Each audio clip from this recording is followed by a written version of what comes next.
Well, it's 2 o'clock on a Sunday morning. I can see I'm just a bit rough around the edges.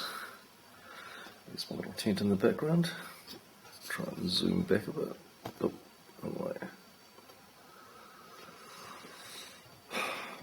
Well, so far, I don't know. Been taking lots of pictures of the movies of Moby Dick, great movie, and also Lawrence of Arabia, also a great movie. I like the pictures on the camera, but how they turn out in reality is another thing, of course. I'm just having a coffee, starting to feel a bit tired, but I should be okay for a while yet. Yeah, I'll start doing some hands-on artwork fairly soon and see what happens. Okay, cheers. Okay, so it's 3:10. I'm suddenly starting to feel really, really tired right now. Unfortunately, it's not a good kind of tired, like I was hoping. It's kind of just a tired kind of tired. I don't feel particularly creative right now. I certainly don't feel particularly full of insight. Right. So what have I done in the last hour? Well, I've taken lots of photos of various things around the room, not the videos. Yeah, I'm pretty pleased with those actually. I think they should be good. At the moment, I'm thinking to myself, why the hell didn't I just choose to make an object? Spend a bit of time in the workshop. Sanding down things, cutting things out on the bench saw. I think it's a lot more fun than doing this at the moment, quite frankly. Yeah.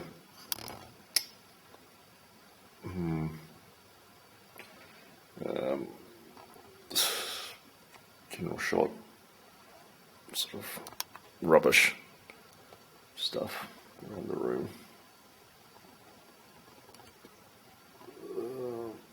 Yeah. I've just realised that when you're doing this sort of thing, it's so easy to it's so easy to sort of slip into this end of day summary and go all the time. It seems to be just the way you do it, really. You're staring into a lens, which is about a foot away from your face.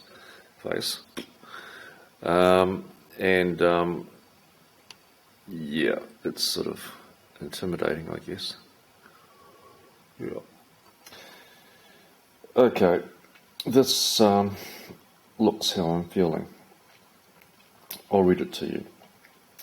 In addition, one of the most influential of these new philosophies for landscape art was the even earlier theory of the Sublime, defined in 1756 by the British statesman and political theorist Edmund Burke.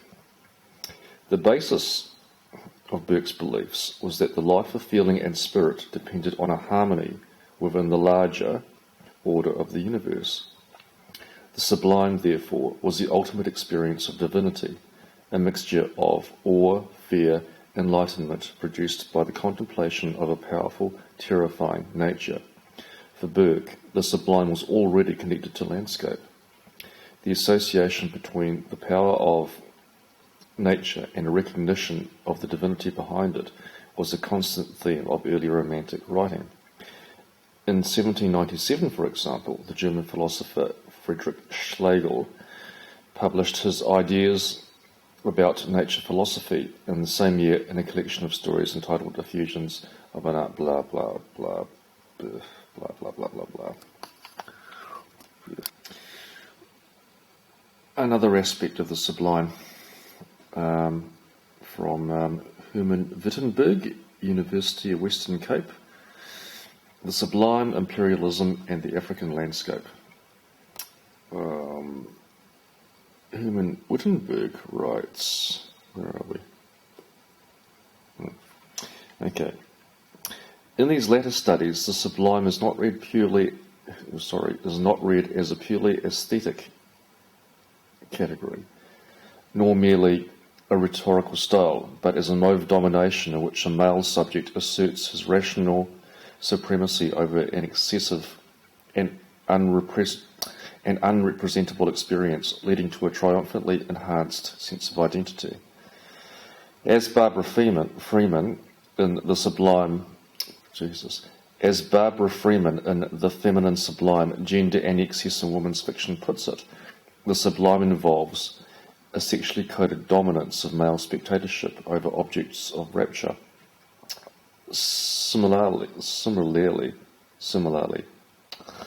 for Jacqueline Labb, in her book Romantic Visualities, Landscape, Gender and Romanticism, the sublime involves the masculine power of the eye and a proprietary relationship to the landscape. The above-cited studies concern themselves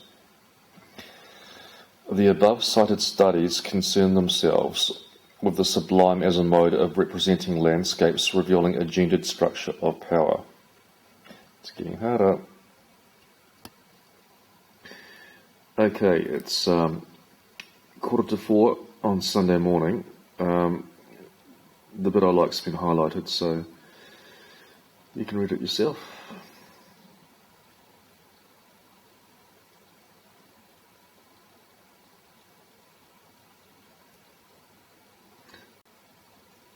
Yeah, I think the security guard's outside. It's kind of weird and don't get being watched.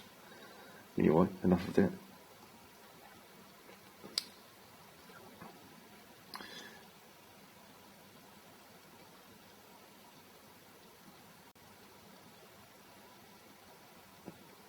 Yeah, so you're not really in France.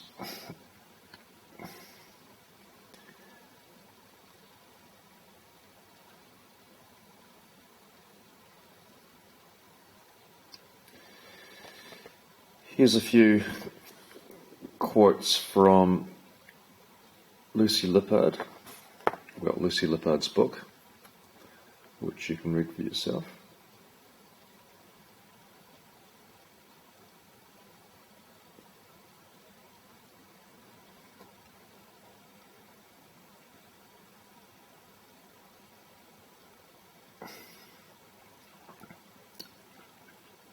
That's pretty interesting, suggesting that landscape is a kind of activity.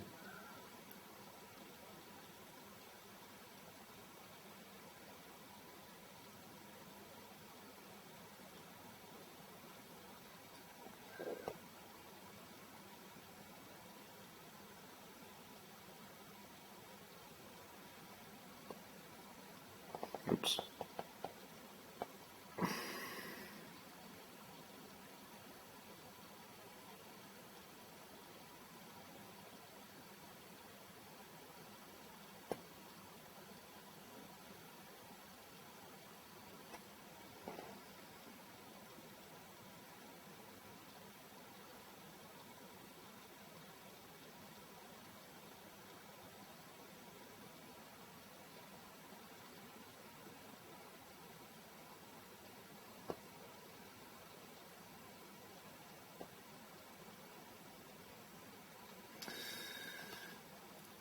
Yeah, I don't even feel like reading now, quite frankly. But we'll box on. Okay, we'll do this in real time. There's a picture to keep you busy.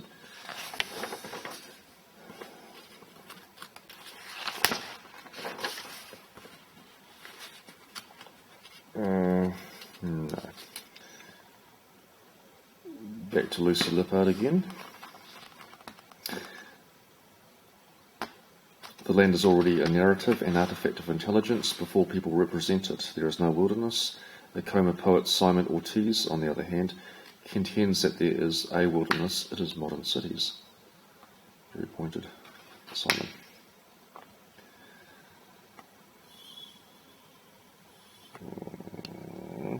Not such a good quote.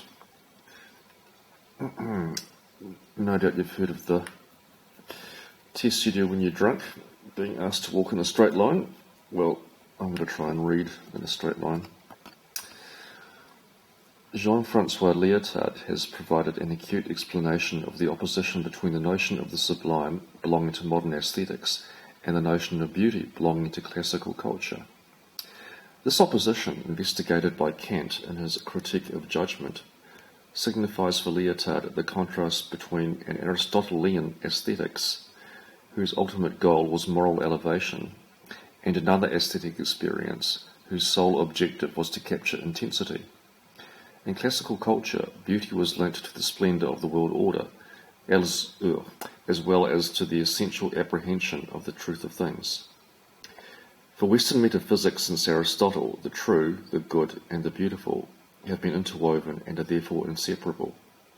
In modern times, however, since Edmund Burke and Immanuel Kant, the sublime constitutes another form of aesthetic experience that is, once more, pure event, something new that, even if only for an instant, effectively produces a parallel world.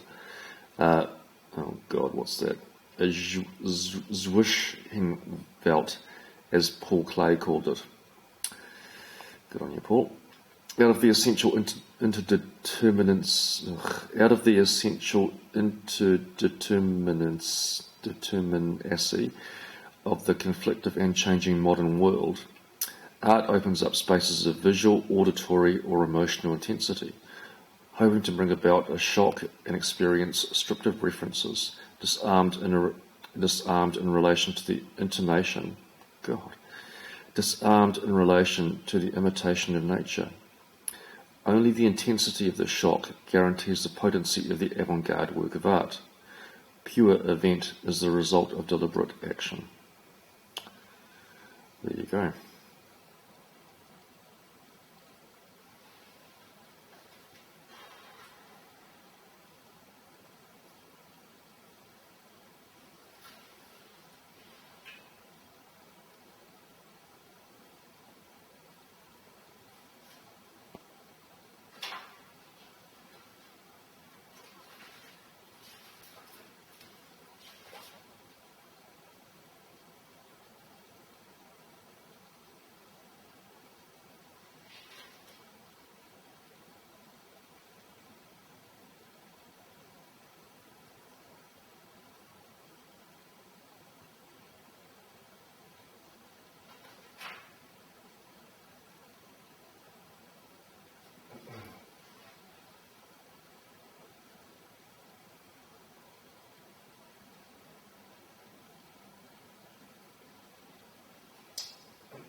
Okay, so this is about,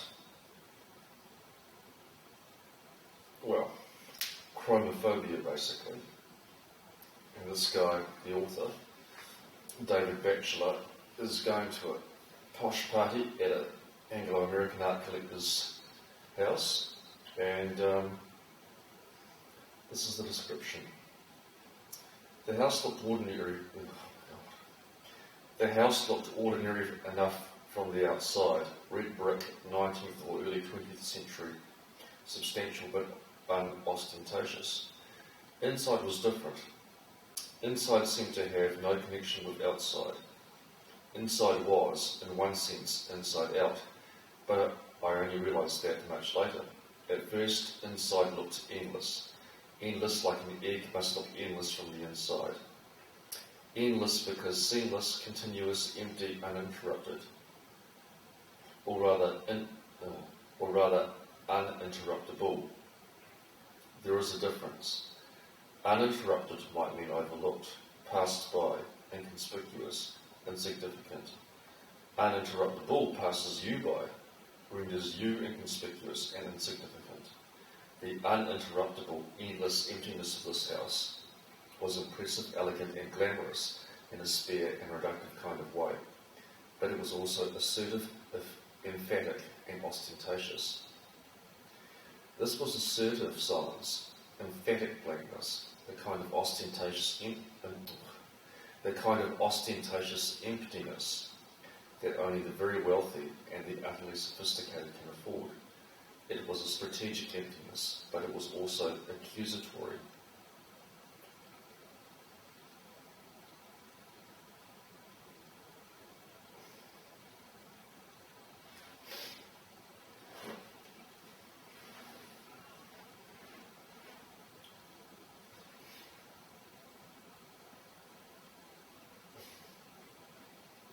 There is a kind of white that is more than white, and this was that kind of white.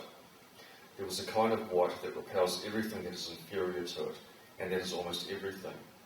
This was that kind of white. There is a kind of white that is not created by bleach, but that itself is bleach. This was that kind of white. This white was aggressively white. It did not work on everything around it, and nothing escaped. Pardon me. Some would hold the architect responsible. He was a man, it was said, who put it about that his work was minimalist, that his mission was to strip bare and to make pure, architecturally speaking, that his spaces were very direct and very clear, that in them there was no possibility of lying, because they are just as they are. He was lying, of course, telling big white lies, but we will let that pass for the moment. Some would hold this man responsible for the accusatory whiteness that was this great hollow interior, but I suspect that it was the other way around. I suspect that the whiteness was responsible for this architect and for his hollow words.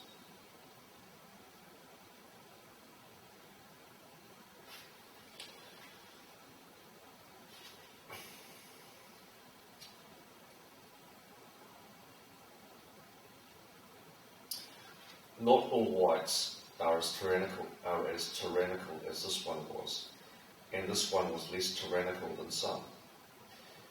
It is that by its indefiniteness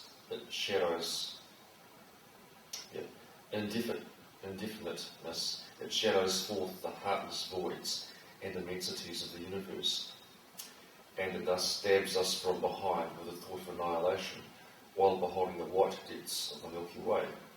That was a quote, by the way. Next to the white that was Herman Melville's great albino whale, this white paled.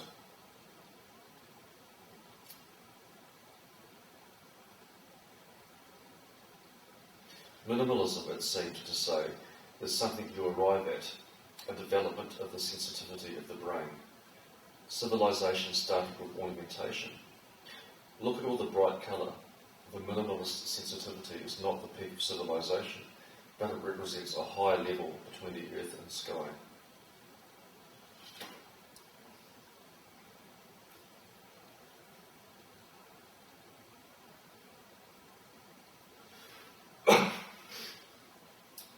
Right, here we go. First of all, let's get the term minimalism and its careless association with whiteness out of the way. In reality, this didn't occur very often at all, at least in the minimalism that consisted of three-dimensional works of art made during the 1960s, mostly in New York. I'm going to stop reading, I think. Out loud anyway.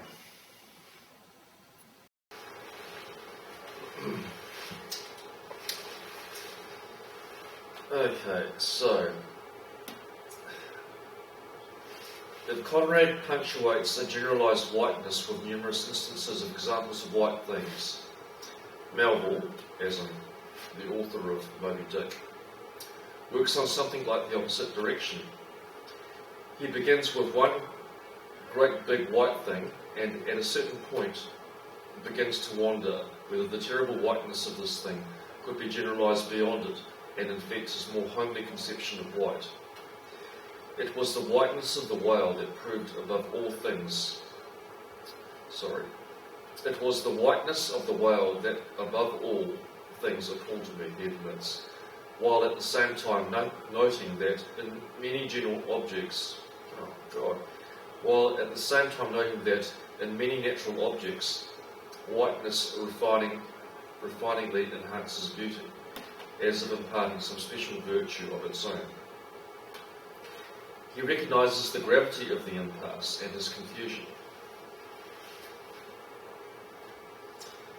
But how can I hope to explain myself here, and yet in some dim, random way explain myself I must? Else all these chapters might be naught. In the absence of an explanation, Melville, like many of us, compiles a list. His is a list of white things, in particular white creatures, which symbolise one or another kind of virtue. Regal, imperial, religious, juridical,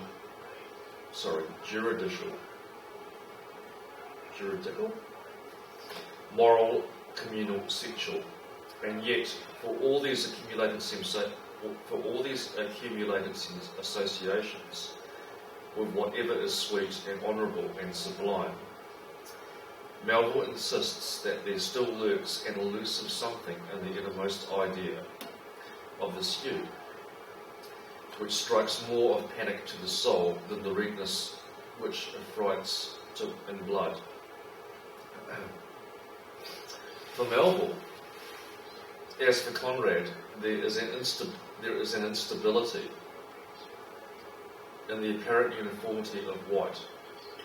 Behind virtue lurks terror, behind purity annihilation or death.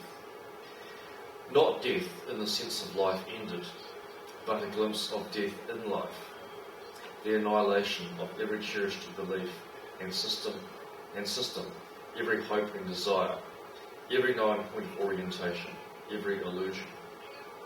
For both writers, one of the most terrible instances of whiteness is a still, silent, milk-white fog, which is more blinding than night.